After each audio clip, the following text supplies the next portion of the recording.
Hello friends, today we'll talk about marriage in a Capricorn ascendant horoscope. This is a Capricorn ascendant horoscope where number 10 is written in the first house or the Lagna or the ascendant. And please watch this video in case you are a Capricorn. This is not applicable for people who have Capricorn Rashi. Rashi will be where your moon is placed. We are talking only of the ascendant here. So in case you have number 10 written in this house, in that case, this video will be applicable to you. Saturn is the lord of this sign. For marriage, we look at the 7th house where number 4 is written. Moon is the lord of this sign. And for getting married, the wish of the person is fulfilled. We look at the 11th house where number 8 is written. Mars is the lord of this sign. And once a person gets married, the 2nd house or the family increases. Where number 11 is written, Saturn is the lord of this sign. So for marriage, we require these 3 planets, Moon, Mars and Saturn, to be active in a Dasha Antardasha, either at planet level or at Nakshatra level. And when we talk about Nakshatra level, what we mean is that planets who are in the Nakshatra of either of these 3 planets, whenever they come in Dasha Antardasha, those are the Dasha Antardashas which will give marriage to a person. Now, how will the planets be in the nakshatra of, let us say, Moon? Moon is the lord of 7th house. Any planet which will be placed in the 5th house, in the 9th house, and in the 1st house. Any planet which is placed in these 3 houses is likely to be in the nakshatra of Moon, because Moon's nakshatra falls in these 3 signs.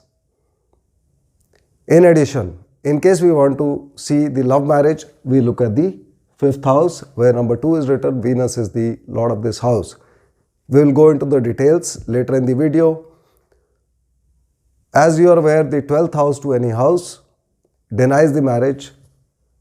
So 6th house being 12th to the 7th house is likely to deny the marriage or cause obstacles in the marriage. Also, the 10th house, which is 12th to 11th, and the 1st house, which is 12th to 2nd, when these 3 are combined, they can give problems in the marriage or divorce. So most importantly, we must look at the 7th house. What will the lord of 7th house, Moon, do when it is placed in all the 12 houses of the horoscope? Thereafter, we should see which planets are placed in the 7th house. And in the end, we will take a look at the remedies, upayas or precautions. In addition, we must also know that Saturn is the Lagna lord or the lord of the ascendant in this case, and Saturn is a natural significator of delays. And in the sign Capricorn, basically what happens is that the person will hesitate to propose in their love affairs or romance. They will not be very expressive, and therefore they will take a long time to choose a partner. Keeping this view in our background, let us move on to the 7th lord, Moon.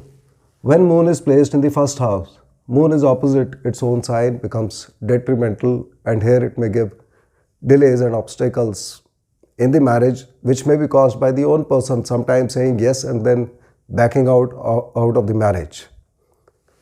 In the 2nd house, 3rd house and 4th house, Moon will support the marriage. When Moon comes to the 5th house, Moon is in the sign Taurus and becomes exalted and becomes very strong to give good results. In addition, the 5th house is house of love affairs, as we have discussed. Lord of marriage coming to the house of love affairs gives a very strong possibility of the person having a love marriage. When Moon is placed in the 6th house, Moon is in 12th house to the 7th house and will create arguments between the couple. When Moon is in the 7th house, Moon is in its own sign and becomes very strong to give good results regarding the marriage.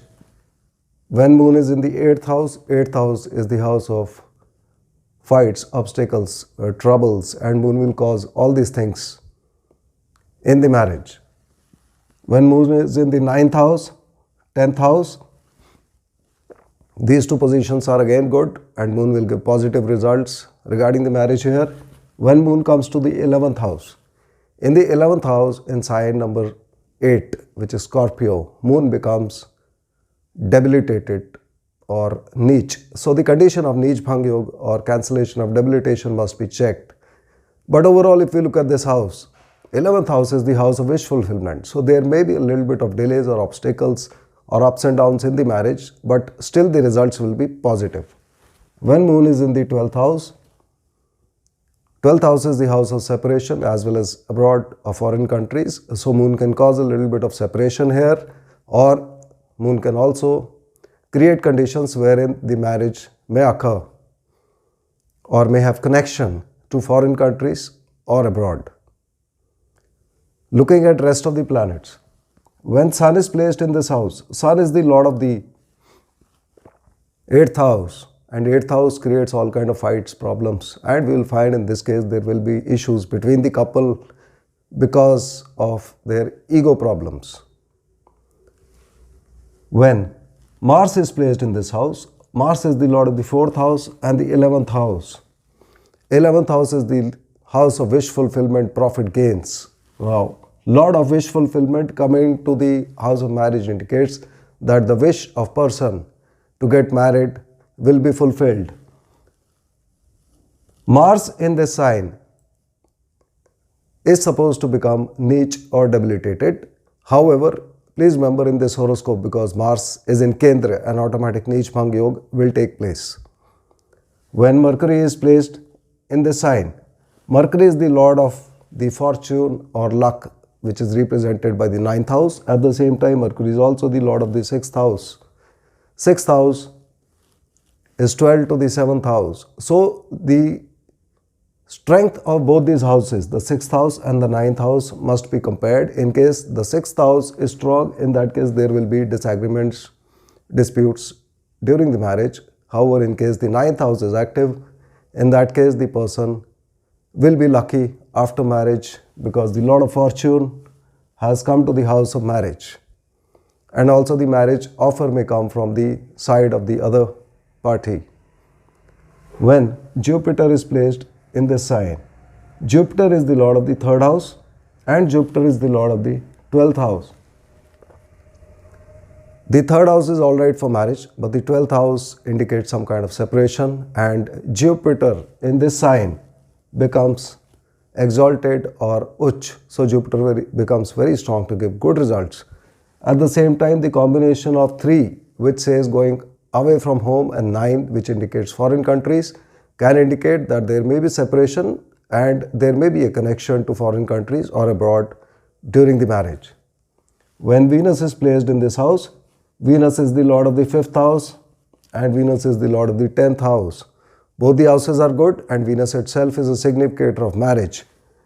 5th house indicates love affairs. Lord of love affair coming to the house of marriage gives a very strong possibility of the person having a love marriage, and Venus itself is a significator of relationships. So the chances of love marriage in this case increase. When Saturn is placed in this house, Saturn has come opposite its own sign and will give a lot of delays during the marriage. We must remember here that Saturn, being a natural significator of delays, whenever Saturn is placed in any house or aspecting any house, then it will create delays in that area. So when Saturn is placed in the 7th house or it is aspecting the 7th house, and Saturn will aspect the 7th house when it is placed in the 1st house or in the 5th house or in the 10th house. From these 3 positions, Saturn will give delays in the marriage. Regarding the partner, whenever the person gets married, it will be in the dasha of Moon, Mars and Saturn. So these 3 planets, Moon, Mars and Saturn, must be compared. And whichever is the strongest, the personality of the spouse is likely to be of that planet. In case the 7th Lord Moon is the strongest, in that case the person will have a fair color, a slightly round face, a tendency to put on weight, a very caring nature and a lot of emotional ups and downs. In case the 11th Lord Mars is strong, in that case we will find that the spouse will have an average to below average height will be a very good cook. In case Saturn is very strong, Saturn is the second lord here, which indicates money, and Saturn indicates a lot of restrictions and boundaries.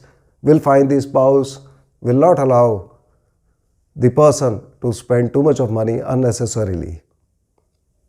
Having taken a look at all these planets and placements, we must also know the remedies, upayas or precautions which must be followed in this horoscope so as to get the best results regarding the marriage. Since Moon is the most important planet and Mars, the first remedy is on Mondays, pray to Lord Shivji.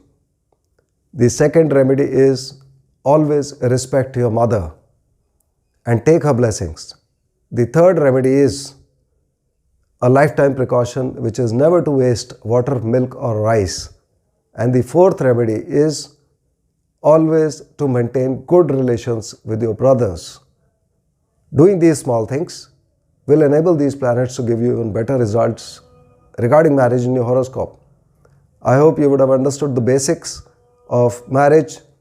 In Capricorn Ascendant, please remember we can cover only the basics in this small video. See you in the next video. Thank you.